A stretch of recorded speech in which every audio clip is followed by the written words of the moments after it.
नमस्कार, आप देख रहे हैं वैश्य व्यापार न्यूज चैनल में आपके साथ माधुरी कश्यप। चलिए शुरुआत करते हैं खबरों के साथ। प्रदेश सरकार नगरीय निकाय चुनाव में पिछड़ों को आरक्षण देने के लिए कानून में संशोधन करने जा रही है। अब राज्य स्थानीय निकाय समर्पित पिछड़ा वर्ग आयोग के आधार पर ओबीसी को आरक्षण दिया जाएगा। वहीं बता रहे हैं मुख्यमंत्री योगी आदित्यनाथ की अध्यक्षता हुई है।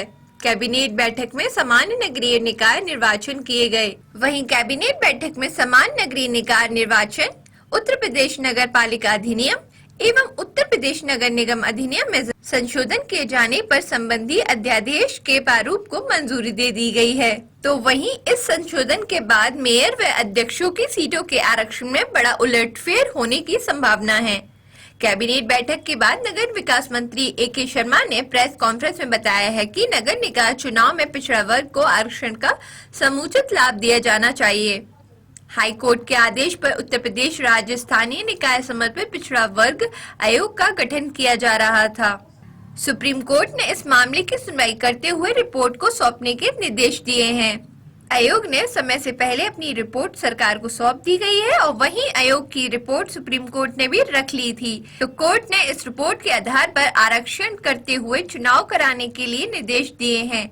वहीं उन्होंने बताया कि पिछड़ा वर्ग आयोग की रिपोर्ट के मद्देनजर पालिका परिषद और नगर निगम अधिनियम में संशोधन करने की जरूरत थी, इसलिए कैबिनेट से अनुमति मांगी गई थी, जो कि मिल गई है। अध्यादेश को राज्यपाल की मंजूरी के लिए भेजा जाएगा। अधिनियम में क्या संशोधन किया जाना है, सवाल पर मंत्री जी ने कहा है कि इस बारे में जानकारी दी जाएगी। नगर विकास मंत्री ने यह भी कहा है कि सुप्रीम कोर्ट ने 2 दिन में अधिसूचना को लेकर कार्रवाई शुरू करने को कहा था। वहीं राज्य सरकार ने कैबिनेट की मंजूरी के देकर उसे शुरू कर दिया है। मंत्री ने बताया है कि राज्यपाल से मंजूरी के बाद मेयर और अध्यक्ष की सीटों का अंतिम आरक्षण जारी किया जाएगा।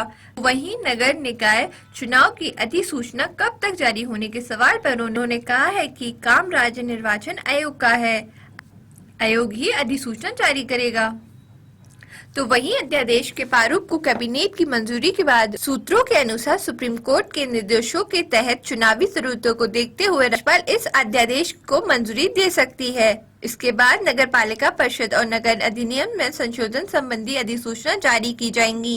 के तुरंत बाद नगर निगम मेयर, नगर पालिका परिषद अध्यक्ष और नगर पंचायत अध्यक्ष की सीटों के आरक्षण की प्रक्रिया शुरू हो जाएगी। निकाय चुनाव से संबंधित अधिनियम और नियमावली में संशोधन के बाद चुनाव आरक्षण में बड़े पैमाने पर फेरबदल होंगे।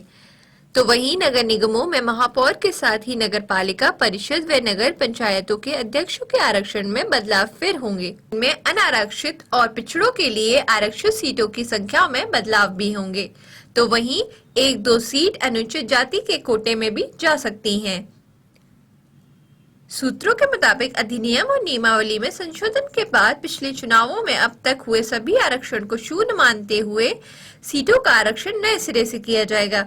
ऐसे में चक्रानुक्रम प्रणाली लागू नहीं होगा, इस तरह से बदलना तय माना जा रहा है। तो वहीं सीटों का आरक्षण जातीय आबादी के हिसाब से किया जाता है। सबसे पहले ST महिला और इसके बाद क्रमशः ST SC महिला, SC OBC महिला, OBC महिला और अनारक्षित सीटें रखी जाती हैं। तो वहीं महिलाओं के लिए 1/3 से अधिक सीटें आरक्षित नहीं हो सकती हैं। हाई कोर्ट में मामला फंसने के बाद इसे अंतिम रूप में नहीं दिया जा सकता। सभी खबरें देखने के लिए बने रहिए वैश्य व्यापार न्यूज चैनल के साथ। नमस्कार।